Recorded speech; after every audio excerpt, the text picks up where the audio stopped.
తాకట్లో ఉన్న మీ బంగారాన్ని విడిపించి ఆ రోజు ఆన్లైన్ రేటుకి కొంటాం. Sharma gold company. నమస్తే, వెల్కమ్ టు సుమన్ టీవీ. నేను పద్మిని. ప్రస్తుతంతో పాటు ప్రముఖ ఆధ్యాత్మికవేత్త, వాస్తు జ్యోతిష పండితులు, లలిత ఉపాసకులు, వాస్తు జ్యోతిష శిక్షణ నిపుణులు బ్రహ్మశ్రీ నానాజీ పట్నాయక్ గారు మనతో పాటు ఉన్నారు. మాట్లాడదాం. సార్ నమస్తే. సార్ శ్రీమాత్రే నమః. సార్ 18వ తారీఖు ఆదివారం అమావాస్య, పంచగ్రహ కూటమితో జరగబోతున్నటువంటి ఈ అమావాస్య చాలా చాలా రేర్ గా జరగబోతున్నటువంటి అమావాస్యగా, అలాగే కూటమి కూడా చాలా రేర్ గా జరుగుతుంది. అంటే 130 సంవత్సరాల క్రితం ఏర్పడింది, మళ్ళీ ఇంకొక 100 సంవత్సరాల తర్వాత కూడా ఏర్పడదు అనేది వింటున్నాం. చాలా అథెంటిక్ గా, ఏదో తమ్నైల్ మ్యాటర్ కాదు, ఇందులో నిజంగానే మీరు సెర్చ్ చేసుకుంటే కనిపిస్తుంది కూడా, ఖచ్చితంగా కనిపిస్తుంది.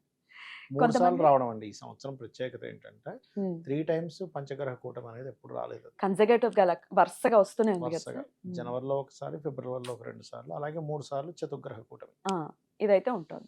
అందుకే మీరు చూడండి ప్రపంచంలో అసలు ఎలా జరుగుతుంది అనేది చూడండి. అసలు ట్రంప్ మీద చూసారా? అసలు ఎప్పుడు చూడండి వింతలు విశేషాలు చూస్తారని మనం చెప్పుకున్నాం. అదే అలాగే ఉంది చూడండి. అసలు దేశ నాయకుని ఎత్తుకు వచ్చేటువంటి మామూలు విషయం. రైట్. ఓకే, ఎనీవేస్ కొంతమంది మాత్రం ఇటువంటివి ఏమీ ఉండవు, ఇవేమీ నమ్మకండి అని చెప్పి కమెంట్స్ పెడుతూ ఉన్నారు. రుజువు అవుతున్నాయి కదా, రుజువు అవుతున్నాయి. మరి దానికి ఏం సమాధానం అంటే అది యాదృచ్ఛికంగా జరుగుతుందంటే ఏమో మరి ఇంకా వాళ్ళ థాట్ ప్రాసెస్ వదిలేయాలి. కొంతమంది ఏమో, నేను ఒక వీడియోలో చెప్పినప్పుడు 100 ఏళ్ల తర్వాత ఏర్పడుతుందంటే 100 ఏళ్ల తర్వాత అసలు భూమి ఉండదని కొంతమంది, భూమి ఉండదట. ఇంకా 4 లక్షల చిల్లర ఎగ్జాక్ట్లీ. మనకి. ఎందుకంటే ఒకటి ఎలాంటివి నమ్మకూడదు అంటే ఇంక ప్రపంచం అంతవైపు ఉందనేది మాత్రం నమ్మడానికి లేదు. ఎందుకంటే కలియుగం ఇంకా 4 సంవత్సరాలు, ప్రథమ పాదం కదా, ఇంకా ప్రథమ పాదము 4 లక్షల సంవత్సరాలు ఉంది, ఇంకా దాదాపుగా ఇంకా చిల్లర ఉంది. కాబట్టి ఈ మొత్తం భూమి విశ్వం అంతవైపోతుందని మాత్రం పూర్తిగా అబద్ధం. కాకపోతే ఇలాంటి వింతలు విశేషాలు, అసలు యుద్ధాలు, యుద్ధ సంబంధించిన విషయాలు ఇవన్నీ మాత్రం ఈ పంచగ్రహ కూడా 3 సార్లు రావడం వల్ల జరుగుతుందని మనం ఆల్రెడీ 2-3 నెలల నుంచి అనుకుంటున్నాం. అలాగే మనకు కనబడుతుంది కూడా సిచ్యువేషన్. అలాగే గాలిలో పుట్టేటువంటిది, ఎందుకంటే వాయుతత్వ రాశిలో గురువు ఉన్నాడు కదా, గాలిలో పుట్టే ఏమైనా అనుకోండి, వైరస్లు అనుకోండి. ఇప్పటికే కొంతవరకు చాలా మందికి చూడండి, వీళ్ళు చూసుకున్నట్లయితే ఇంట్లో ఉన్న ప్రతి ఒక్కరికి ఏదో ఒక జ్వరమనో, హెల్త్ బాగోపడమనో, జలుబనో, ఆ జలుబులు తగ్గట్లేదు. ఎందుకంటే వాయు సంబంధంగా వస్తాయని మనం చెప్పుకున్నాం ఆల్రెడీ. Right sir. అయితే ఇప్పుడు జరగబోతున్నటువంటి ఈ గ్రహ కూటమి ప్రత్యేకంగా అంటే మకర రాశిలో జరగడం, ఉత్తరాషాఢ నక్షత్రంలో జరగడం, రవితో అన్ని గ్రహాలు కంబస్ట్ అయిపోవటం అనేది జరుగుతుంది. కాబట్టి మరి దీని ఫలితం ఎలా ఉండబోతుంది ఒకసారి చెప్పండి సార్. అంటే ఏమి లేదు, కొన్ని దేశాలు కొన్ని కఠినమైనటువంటి నిర్ణయాలు తీసుకుంటాయి, అంటే వాళ్ళ ఆధీనంలో పెట్టుకుంటాయి. దీన్ని ఎట్లా తీసుకోవాలి అంటే, రవి ఈజ్ ఏ కారక ఆఫ్ ప్రభుత్వ అధికారి, లీడర్ ఎవరైతే మెయిన్ పర్సన్ ఉంటాడో, రాజు అనుకోండి. ఈ రాజు ఆధీనంలోకి 5 గ్రహాలు వెళ్ళిపోతున్నాయి. అంటే ఏంటి, కొన్ని దేశ నాయకులు నిర్దిష్టంగా అంటే నేను చెప్పిందే సాగాలి. ఎందుకంటే మకర రాశి కదా, మకర రాశి కాబట్టి మకరం అంటే ఏంటి, ఒక కర్మస్థానం. నేను చెప్పిందే రూలింగ్, ఇంకా ఇంకోటి లేదు. నియంతలాంటివే, ఇంకా నియంతే అనుకోండి. కొన్ని దేశాలు నియంతలాగా వ్యవహరించేటువంటి సిచ్యువేషన్స్ మనం కల్లారా చూస్తాం.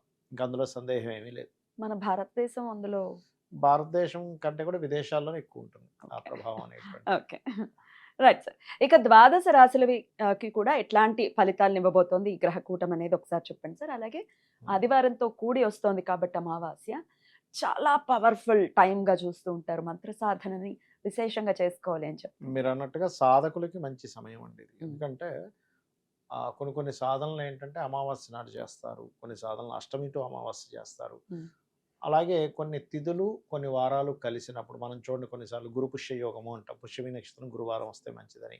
ఇట్లాగే ఆదివారం అమావాస్య వస్తే సాధనకి మంచిది. అలాగే పితృదేవత ఆరాధనకు కూడా చాలా మంచిది ఆ రోజు చేసుకున్నట్లయితే. ఇక మీరు ద్వాదశ రాసుల వారికి అని అడిగారు కాబట్టి, కొన్ని రాసులకి మంచి ఉందండి. అంటే అన్ని రాసులకి మంచి ఉంది, జాగ్రత్త ఉంది. అది మొట్టమొదటిగా మనం గనక ఈ మేషం కనుక తీసుకుంటే, వీళ్ళకి ఫైనాన్షియల్ గ్రోత్, కెరీర్ పరంగా గ్రోత్, అప్పు లభించడం అయితే లభిస్తుంది. కాకపోతే వీళ్ళు మధ్యవర్తిత్వంగా ఏదైనా సంతకాలు పెట్టేటువంటి విషయాలు, ఇలాంటి అంశాల్లో మాత్రం చాలా జాగ్రత్తగా ఉండాలి మేషం వారు. అంటే కమ్యూనికేట్ చేయడము, మీడియేటింగ్ చేసే విషయాల్లో. ఇక వృషభం వారు కనుక చూసుకుంటే, ఇక్కడ మాత్రం మీకు జాబ్ చేంజ్ అనేది చూపిస్తుంది. బట్ హైయర్ ఎడ్యుకేషన్కి చాలా బాగుంది చెప్పాలంటే. అండ్ స్పిరిచువల్ రంగాల్లోకి వెళ్ళడానికి చాలా అనుకూలమైనటువంటి స్థితి. కాకపోతే ఇక్కడ వీళ్ళు ఈ పంచగ్రహ కూటమి 9వ స్థానంలో ఏర్పడుతున్నందుకు ఎవరికైనా మనీ ఇచ్చేటప్పుడు మనీ తీసుకునే విషయాల్లో ఖచ్చితంగా జాగ్రత్త వహించాలి.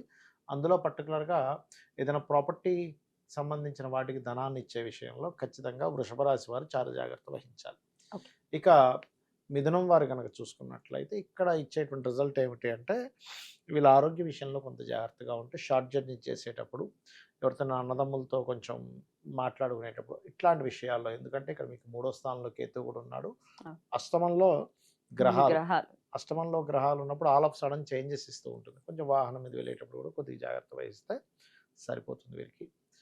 అయితే రీసెర్చ్ చేసే వాళ్ళకి బాగుంటుంది మిథునం వారికి, ఎందుకంటే అష్టమంలో కదా రీసెర్చ్ సైన్ లో ఉన్నాయి కాబట్టి రీసెర్చ్ పిహెచ్డీస్ కి వాటికి చాలా బాగుంటుంది. ఇంకా కర్కాటకం వారికి కనుక చూసుకుంటే ప్లస్ ఏమిటి ఇక్కడ అంటే వద్దన్నా సరే బోల్డ్ అనే సంబంధాలు వస్తుంటాయి, సప్తమంలో ఉండే గ్రహాలు కదా. కాకపోతే ఇన్వెస్ట్మెంట్స్ చేసే విషయాల్లో తొందరపడి ఇన్వెస్ట్మెంట్ చేసి మనీ స్ట్రక్ అయిపోతుంది. ఈ విషయంలో ఖచ్చితంగా జాగ్రత్తగా ఉండాలి. ఇక సింహం వారు కనుక చూసుకుంటే ఇక్కడ కూడా వీళ్ళకి జాబ్ పరంగా కెరీర్ పరంగా ప్రోగ్రెస్ ఉంటుంది, ఫైనాన్షియల్ పరంగా ప్రోగ్రెస్ అయితే ఉంటుంది. కాకపోతే బిజినెస్ లైన్లో ఉండేవారు కొంచెం జాగ్రత్తగా ఉండాలి. ఇవి మెయిన్గా చూసుకోవాలి. అనవసరమైన శత్రుత్వాలు పెరుగుతుంటాయి, 6లో ఉండే గ్రహాలు కంబస్ట్ కాబట్టి. ఇక కన్యవారు కనుక చూసుకున్నట్లయితే ఇక్కడ వీళ్ళకి కలిగేటువంటిది ప్రధానంగా ఇది కూడా కొంత కెరీర్ మీద ఎఫెక్ట్ చూపిస్తుంటుందండి. ఇది జాగ్రత్త పడాలి కెరీర్ మీద. అండ్ విదేశాలకు వెళ్ళి ఉద్యోగం చేద్దాం ప్లానింగ్ చేసుకునేవారు ప్రాపర్ ప్లానింగ్లో వెళ్తున్నారు లేదో చూసుకోవాలి. బట్ సంతానానికి మాత్రం మంచి యోగం ఇస్తుంది. ఇక్కడ సంతానం కోసం చేసే ప్రయత్నాలకు ఫలిస్తుంది. ఇక తులవారు కనుక చూసుకున్నట్లయితే ప్రాపర్టీకి మంచి యోగము, యాన్స్టర్స్ ప్రాపర్టీస్ ఏవైనా డిస్టర్బెన్స్ ఉన్నా కూడా క్లియర్ అవుతాయి.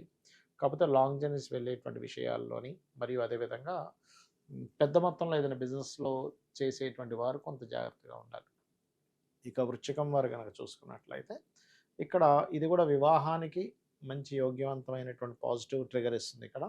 కాకపోతే అప్పులు ఇవ్వడం తీసుకోవడం, లేకపోతే వృశ్చికం వారికి ఉద్యోగ సంబంధించిన విషయంలో ఆల్ ఆఫ్ సడన్ నిర్ణయాలు తీసుకోవడం, ఎందుకంటే దశమంలో కేతువు నడుస్తున్నాడు, 3లో అధిక గ్రహాలు ఉన్నాయి.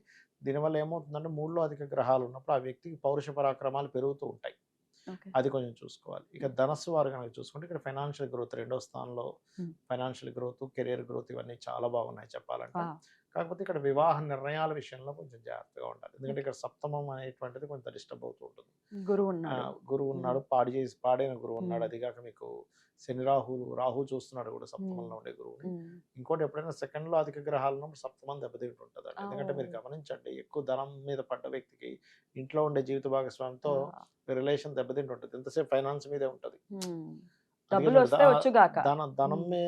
ధన సంబంధించిన వాటి మీద బిజీ ఉండే వ్యక్తి కుటుంబంతో కానీ లేకపోతే ముఖ్యంగా జీవిత భాగస్వామితో ఇవ్వలేడు, బికాస్ ఆఫ్ 7th కి 8th హౌస్ అది యాక్చువల్గా.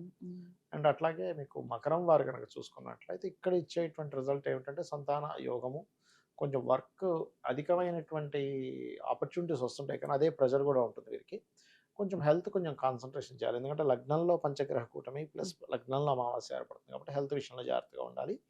వాహనం మీద వెళ్ళేటప్పుడు జాగ్రత్త వహిస్తూ ఉండాలి, ఎందుకంటే 4th లార్డ్ ఈజ్ ఇన్ లగ్న అండ్ అగైన్ 8th లార్డ్తో సహా కలిసి ఉన్నారు లగ్నంలో. అండ్ కుంభం వారు కనుక చూసుకున్నట్లయితే ఇక్కడ వద్దన్నా సరే ఎక్కువ ఇన్వెస్ట్మెంట్ చేయాల్సిన పరిస్థితి వస్తూ ఉంటుంది, అది కొంచెం చూసుకోవాలి. అండ్ సంతానం మీద ఎఫెక్ట్ పడుతూ ఉంటుంది కొంచెం, అది సంతానం కొన్ని అనాలోచితంగా కొన్ని ఇన్వెస్ట్మెంట్స్ చేయడం జరుగుతూ ఉంటుంది. బట్ ఇక్కడ ఏంటంటే కుంభం వారికి ఇది కొంచెం ప్రాపర్టీ వైజ్గా లాభదాయకంగా ఉంటుంది. ఇక మీనం వారు కనుక చూసుకుంటే ఇక్కడ మీరు ప్రాపర్టీస్ తీసుకునే విషయాల్లో కొంత జాగ్రత్త వహిస్తూ ఉండాలి. కాకపోతే వ్యాపారస్తులకు కొంచెం లాభసాటిగా ఇస్తుంది పంచగ్రహ కూటం అనేటువంటిది. ఇక వీరందరికీ కూడా నెగటివ్ ఎఫెక్ట్ తగ్గాలి అంటే చండీ పారాయణం చేసుకోవడము, గోవులకి క్యారెట్స్, బెల్లము, గ్రాసము ఇవి తినిపించాలి, సరిపోతుంది. కట్టినా ఓకే, బట్ వీళ్ళంతటా వీళ్ళు డైరెక్ట్ గా తినిపిస్తే చాలా మంచిది. మరియు దీంతో పాటు నవగ్రహాల్లో రాహుకేతువులు, శని, కుజ, గురు ఈ 5 గ్రహాల దగ్గర దీపారాధన చేయాలి. ఎప్పుడెప్పుడు చేయాలి సార్? ఏ రోజైనా చేయొచ్చు, కాబట్టి ప్రత్యేకంగా శనివారం, మంగళవారం, గురువారం చేస్తే మంచిది. లేదా ఆదివారం అమావాస్య ఉన్నప్పుడైనా చేసుకోవచ్చు, ఆ రోజు చేసుకోండి, ఇంకా శుభ్రంగా చాలా బాగుంటది. సాధకులు ఈ సమయాన్ని అస్సలు వదిలిపెట్టరు అని అంటూ ఉంటారు. తాంత్రికంగా ఏదైనా చేయాలి అనుకునే వాళ్ళు కూడా వదలరు అమావాస్య వదిలేస్తే. సాత్విక ఆరాధన విషయంలో కూడా ఎటువంటి ఆరాధన ఎటువంటి ఫలితాన్ని ఇస్తుంది, అంటే ఎక్కువ ఫలితం ఇస్తుందా సార్ ఈ సమయంలో చేస్తే? ఎప్పుడు కూడా అండి కొన్ని తిథులు కొన్ని వారాలు మీకు యాక్సెస్ ఎక్కువగా ఉంటుంది. ఇక్కడ ఏంటంటే వదలరు అంటే కారణం ఏంటంటే ఆ సమయంలో ఉండే ఎనర్జీ ఎక్కువగా ఉంటుంది. అది సీరియస్‌గా నిజంగానే సాధన చేసే వాళ్ళకి మాత్రమే తెలుస్తుందండి. ఇక్కడ ఏంటంటే సాధన చేస్తున్నాము అని బిల్డప్ ఇచ్చేవాళ్ళుంటారు. చేస్తున్నామని వాళ్ళు అనుకునే వాళ్ళుంటారు. నేను సాధకుడిని అనుకుంటారు. కానీ నిజమైన సాధకుడు ఎక్కడా కూడా దాన్ని ఎక్స్‌పోజ్ బహిర్గతం చేయడు. చేయరు కదా.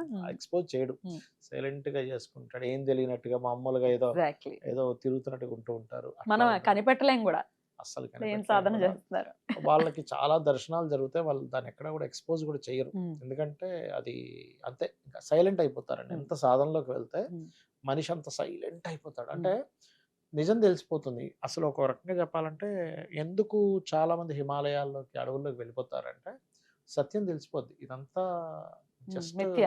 ఉమ్, మిథ్య, అసలు ఇది ఉమ్, కాదు. ఉమ్, భగవంతుల్లో లీనమవ్వడమే అసలైన సత్యము. ఉమ్, మోక్షం నిజమైన సత్యం గదా! మోక్షం గదా అసలు నేను సాధించాల్సింది. ఇవన్నీ కాదు గదా అని ఒక సత్యం తెలిసిపోయి ఉమ్, అసలు దేన్ని పట్టించుకోడండి. yeah, yeah. ఒక వ్యక్తి ఏమైనా అంటున్నా సరే అలా చూస్తూ ఉంటాడు. పిచ్చివాళ్ళలాగా అనిపిస్తారు అవతల అంతే. వాళ్ళకి. Yeah. ఏంట్రా వీడేదో ఇప్పుడు ఇలా అట్లాంటి పిచ్చి మనకి మాట్లాడుతున్నాడు. పడితే బాగుంటుంది. ప్రశాంతం అయిపోతుంది జీవితం కదా.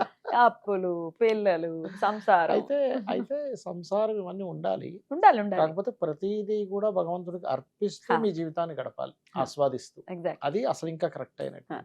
అంటే కొట్టుమిట్టాడుతూ ఎందుకు వచ్చిన జీవితం అనే థాట్ ప్రాసెస్ వద్దు అనే థాట్ లో నేను అంటే చెప్పాను సార్. ఎగ్జాక్ట్లీ. ఉమ్. కాకపోతే ఏంటంటే ప్రతీది కూడా ఈశ్వర లీల. ఉమ్. ఇంత గొప్పది, ఇంత బాగా క్రియేట్ చేశాడని దాన్ని ఆస్వాదిస్తూ వెళ్ళడం ఇంకా అద్భుతం. Right sir. అయితే ప్రత్యేకంగా ఆ రోజు సాయంత్రం సుమారు 4 గంటల తర్వాత నుంచి అమావాస్య మొదలవుతుంది కాబట్టి అవును. ఏదైనా నామం చెప్తారా సార్ చేసుకోవడానికి? ఎక్కువగా అమ్మవారి నామాలు చేసుకోవాలండి. ఉమ్. అందులో పర్టికులర్‌గా మనకి ఇప్పుడు మోక్ష సాధనకైతే చాలా ఉంటాయి. ఉమ్. నమశివాయ అనేటువంటిది ఇట్లా ఉంటాయి. కాకపోతే మీరు కామ్యం కోసం కామ్యం. చేసుకోవాలి. ఫైనాన్షియల్‌గా ఇవాళ రేపు ఫైనాన్షియల్ ఇబ్బందులు ఎక్కువ ఉన్నాయి కాబట్టి ఓం ధర్మాధ్యక్ష, ధనాధ్యక్ష, ధనధాన్య వివర్ధినియే నమః. ఉమ్. లేదా అప్పులున్నాయి ఓం అపర్ణాయ నమః. అయితే ఇక్కడ ఏంటి నేను చెప్పేదంటే మీరు ఏ మంత్రం చేయండి, ఏ నామం చేయండి. ఇంకా ఆ నామము తప్ప ఇంకోటి వినపకూడదు. మీ చెవులకు గాని, మీ మనసుకు గాని. ఉమ్. అలా మీరెంతో ఇదిగా చేస్తే తప్పితే ఎందుకంటే ఇక్కడ చాలామంది చేయలేకపోవడానికి కారణం ఏమిటంటే, ఒకటి వాళ్ళకున్న సమస్యలు. అంటే నేను పలానా కూర్చుంటారు జపం కోసమని. అన్నీ గుర్తుకొస్తాయి. అప్పులు, ఇంటి రెంట్ కట్టాలి, ఇన్‌స్టాల్‌మెంట్ కట్టాలి, క్రెడిట్ కార్డోడు ఫోన్ చేస్తున్నాడు, ఇంకోటేదో ఫీజు కట్టాలి. ఎన్నో తిరుగుతూ ఉంటాయి. నన్ను చాలామంది ఈ ప్రశ్న వేస్తుంటే నేను ఒకటే చెప్తాను. అసలు మీరు చేసేది మీరు కాదు. చేయించేది అమ్మవారు. ఫస్ట్ అమ్మవారిని అడగండి. అమ్మ నేను శ్రద్ధగా చేయాలి. నా కాన్సంట్రేషన్ అంతా నీ మీదే ఉండేలాగా నన్ను అనుగ్రహించమ్మా అని మీరు కూర్చోండి. ఖచ్చితంగా కాన్సంట్రేషన్ ఎటు పోదు. కుదురుతుంది. కుదురుతుంది. అద్భుతం సార్. చాలా బ్యూటిఫుల్ గా ఎక్స్ప్లెయిన్ చేశారు సార్. Yeah. మీరు చెప్పిన నామాన్ని ఇంకెంత వీలైతే అంత ఆ సమయంలో చేసుకోమంటారు. Yeah! Thank you so very much sir. నమస్తే. శ్రీమాత్రే నమః.